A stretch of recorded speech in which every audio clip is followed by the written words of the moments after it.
셋째 날, 이삭의 질문, 어린 양은 어디에 있나이까? 네, 이 창세기에 22장에 나와 있는 첫 번째는 하나님의 사랑을 이해하는 것이고, 두 번째는 어린 양은 어디에 있나이까? 이런 제목으로 공부를 해보겠습니다. 우리 창세기 22장 7절에 나와 있는 얘기죠. 7절, 8절 읽겠습니다. 창세기 22장 7절에서 8절. 이삭이 그 아버지 아브라함에게 말하여 이르되 내 아버지여 하니 그가 이르되 내 아들아 내가 여기 있노라. 이삭이 이르되 불과 나무는 엿거니와 번제할 어린 양은 어디 있나이까? 아브라함이 이르되 내 아들아 번제할 어린 양은 하나님이 자기를 위하여 친히 준비하시리라 하고 두 사람이 함께 나아가서. 여기 보면 이제 번제할 어린 양은 어디에 있나이까? 이게 중요한 이유는 이 어린 양이 우리가 이제 요한계시록을 통해서 성경 연구를 공부할 텐데 계시록에 나와 있는 가장 중요한 상징, 심볼 중에 하나가 어린 양이죠.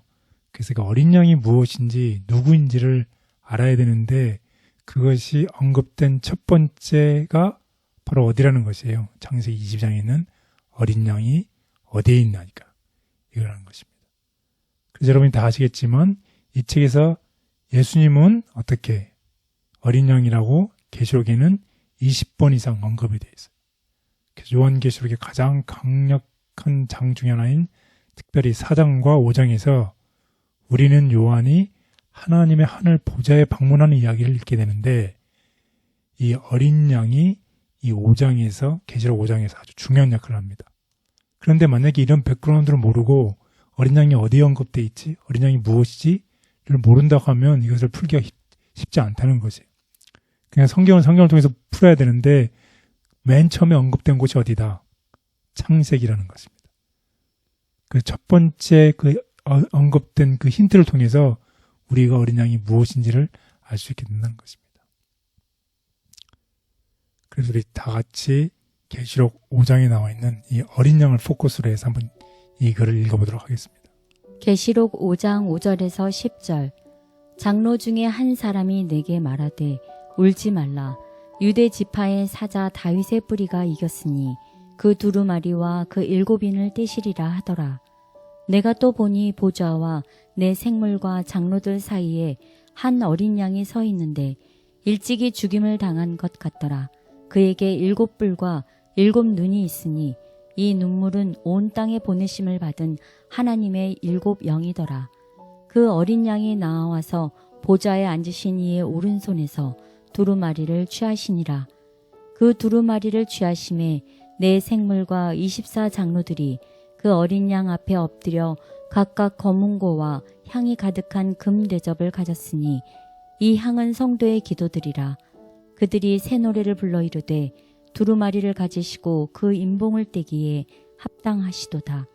일찍이 죽임을 당하사 각 족속과 방언과 백성과 나라 가운데서 사람들을 피로 사서 하나님께 드리시고 그들로 우리의 하나님 앞에서 나라와 제상절을 삼으셨으니 그들이 땅에서 왕노릇 하리로다 하더라. 네, 여기 보면 이제 어린 양이 계속해서 나오죠. 그 어린 양이 일찍 죽임을 당했다. 어린 양이 나와서 어린 양이 서 있는데 이런 어린 양을 계속 언급하고 있습니다. 따라서 어린 양이 어디에 있나이까 한 이 질문에 대해서 매우 자세하게 구약 성경의 구약 성경이 몇 권인가요? 39권이죠. 첫 번째 책인 창세기를 빼고 나머지 구약 성경의 38권에서도 점점점 더 구체적인 내용으로 이삭의 질문의 답을 찾아간다는 것입니다. 정말 핵심 중에 핵심이죠. 어린 양이 어디에 있나이까. 그래서 6월절 의식부터 양치기였던 다윗의 초기 작업과 그에 이뤄지는 모든 일들의 전체 내용은 이삭의 질문에 대한 대답을 볼 수 있는 결국 어린 양은 누구라는 것입니까? 수많은 메시아의 예언으로 가득 차 있다. 그래서 어린 양은 누구라는 것인가요? 그래서 마침내 신약 성경에서 예수님께서 육신을 입고 나타나서 당신의 백성 가운데서 사역하시고 마침내 십자가를 지고 우리를 위해서 희생하심으로 그 질문에 대한 답이 주어지고 있습니다. 아까도 말씀을 드렸지만 이 이삭이 아버지 아브라함과 같이 올라갈 때 무엇을 지고 갔나요? 번제할 나무를 등에 지고 갔지요. 그 나무는 마치 예수님께서 십자가를 지고 이제 죽음을 향해서 가는 그 십자가를 연상시키는 것입니다. 그래서 이런 일들 통해서 우리가 공부를 통해서 점점 더 분명하게 예언들을 이해하게 될 수 있을 것입니다. 더 분명하게 이해하였다.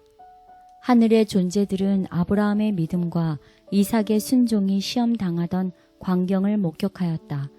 온 하늘은 아브라함의 확고부동한 순종을 경의와 감탄 가운데 바라보았다. 온 하늘은 그의 충성됨을 칭찬하였다. 사단의 고소가 거짓됨이 드러났다. 하나님께서는 당신의 종에게 내가 내 아들 내 독자라도 내게 아끼지 아니하였으니 내가 이제야 내가 하나님을 경외하는 줄을 아노라라고 선언하셨다. 다른 세계의 지성들 앞에서 맹세로서 아브라함에게 확증된 하나님의 언약은 순종은 보상을 받게 되리라는 사실을 증명하였다. 천사들까지라도 구속의 오묘, 곧 하나님의 아들이신 하늘의 사령관께서 범죄한 사람을 위하여 죽으셔야 한다는 사실을 이해하기란 어려운 일이었다. 아브라함에게 그의 아들을 제물로 드리라는 명령이 내렸을 때 온 하늘 존재들의 관심이 집중되었다. 그들은 열렬한 관심을 가지고 이 명령이 성취되는 매 단계를 주시하였다. 번제할 어린 양은 어디 있나이까? 라는 이삭의 물음에 아브라함이 하나님이 자기를 위하여 친히 준비하시리라 라고 대답하였을 때 아버지가 그의 아들을 막 죽이려는 찰나 그의 손이 멈추어지고 하나님께서 준비하신 어린 양이 이삭 대신 드려졌을 때 바로 그때 구속의 신비 위에 빛이 비쳤으며 천사들도 사람의 구원을 위하여 하나님께서 마련하신 놀라운 준비를 더 분명하게 이해하였다. 창세기에 주어진 어린 양에 대한 질문에 성경은 어린 양이 우리의 대속자임을 밝힌다. 이 사실은 요한의 계시에 나타난 어린 양을 더 잘 이해하게 해준다. 흠없는 양이신 그리스도. 제사장 자신이 죄를 위한 희생 제물이 될 수 없으며 그 자신이 죄인이기에 자기의 생명으로 대속할 수도 없다. 그러므로 제사장은 스스로 죽음을 맛보는 대신에 흠없는 어린 양을 죽였다.